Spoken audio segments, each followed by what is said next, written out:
August 480 BC, the Greek army led by King Leonidas and 300 Spartans is facing a Persian army of 250,000 men.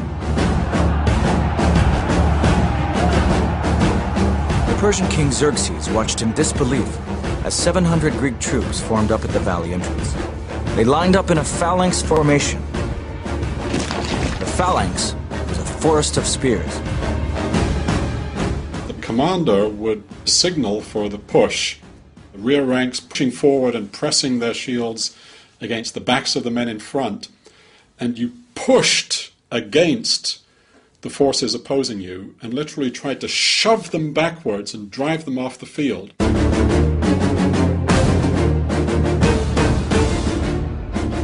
They trained their whole lives for this moment. This phalanx was 18 men deep and 64 across. Their shields overlapped like the scales of a serpent's back, virtually impenetrable. The first three ranks lowered their spears and rolled forward towards the Medes.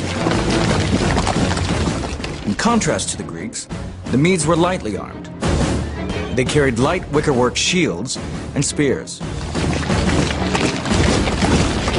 Before they advanced, the Mede archers fired a volley into the phalanx.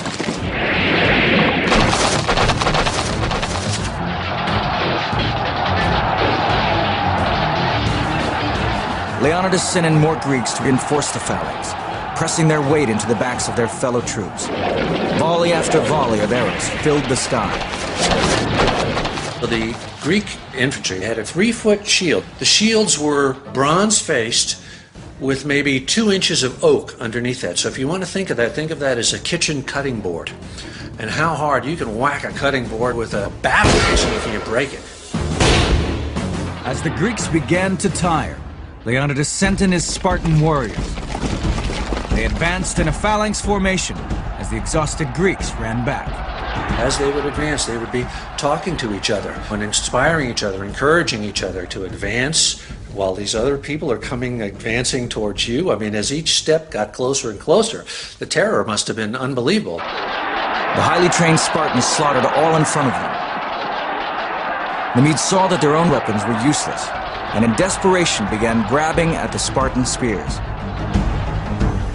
But now the Spartans drew the Xiphos, and the real butchery began.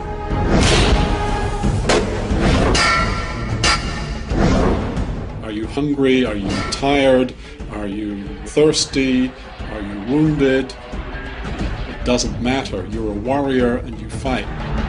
The confined space made it impossible for the Persians to take advantage of their superior numbers. They could not pack enough men into battle against this unrelenting killing machine.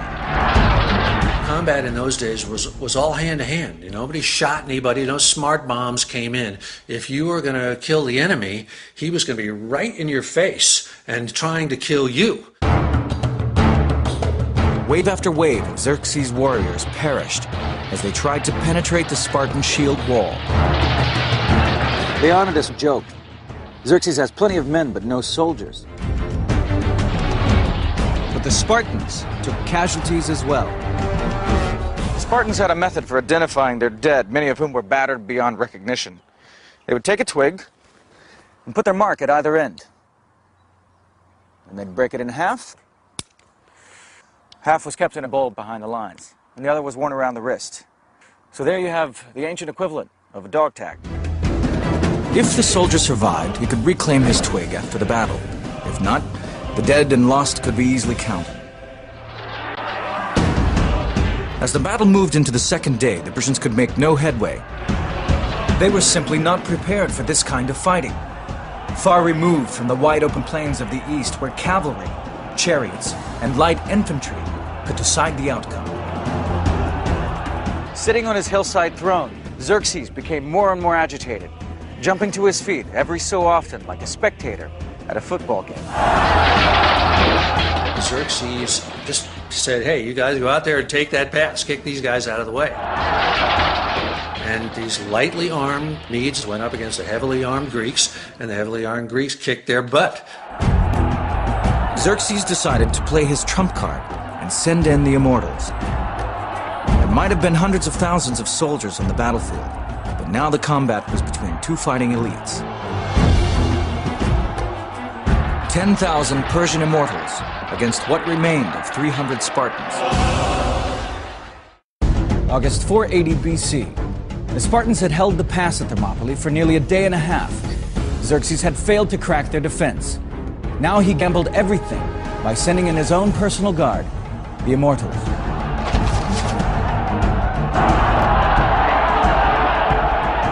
They were a magnificent sight.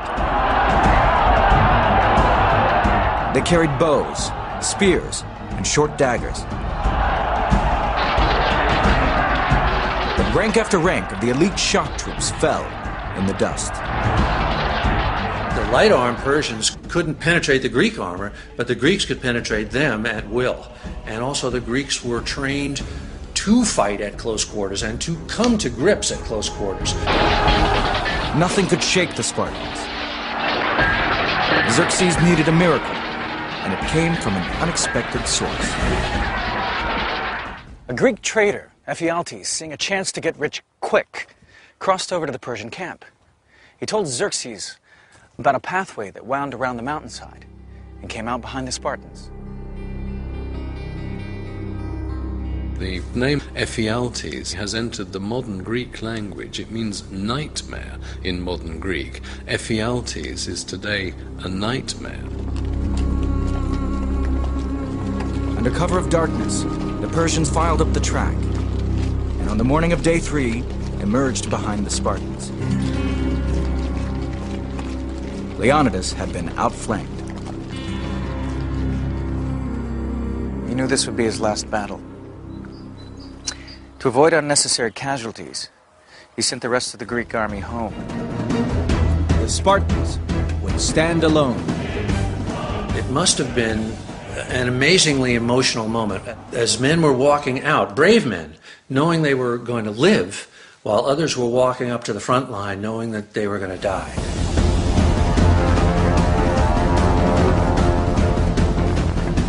One of the Greeks had warned, the Persians have so many archers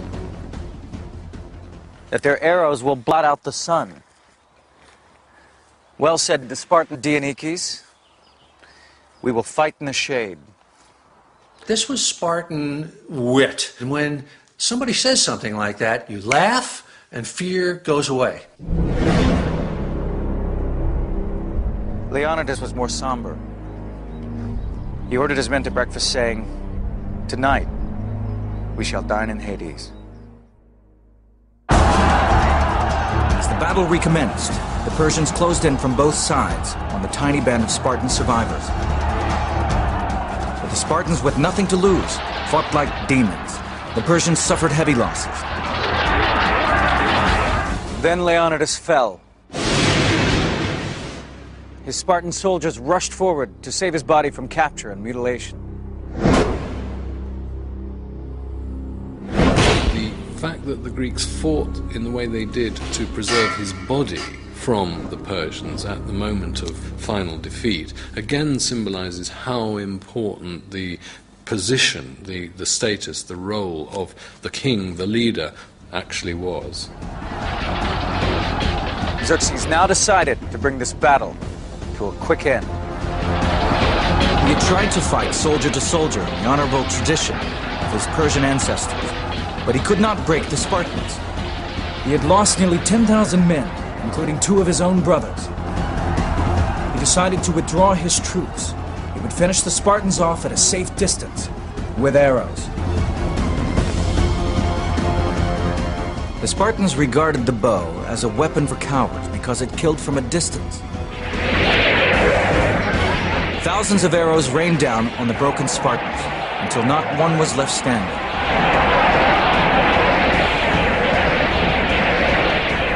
They were finished off by the weapons they despised most. A furious Xerxes ordered his men to find the body of Leonidas, and once they'd found it, to cut off his head and stick it on a pole. The Spartan king had made him pay a terrible price for victory at Thermopyl. 10,000 casualties was a drop in the bucket from such a vast force. But it was a blow to Xerxes and the morale of his army. He was astonished that men would fight for an ideal, the ideal of freedom. Xerxes raced on through Thermopylae to capture Athens, but its citizens and army had already fled. Later that same year, 480 BC, they took to ships and defeated the Persians in a great sea battle at Salamis. Xerxes' grand scheme was in ruins. Had the Spartans not done their bit at Thermopylae, then I think the whole war effort, the whole Greek resistance, would have started to crumble. For the Greeks it was destiny. A Spartan king had died, a Persian king had been defeated, just as the oracle had prophesied. All kinds of great civilizations have vanished that left incredible monuments, but the Spartans left nothing. But what they left, just by their actions that one day, is more indelible and is still living today. For the people of Greece, the courage and heroism of Thermopylae had sent a message of hope and pride. The 300 Spartans would never be forgotten.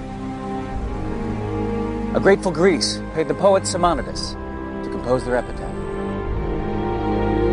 Go tell the Spartans, stranger passing by, that here obedient to their laws, we lie.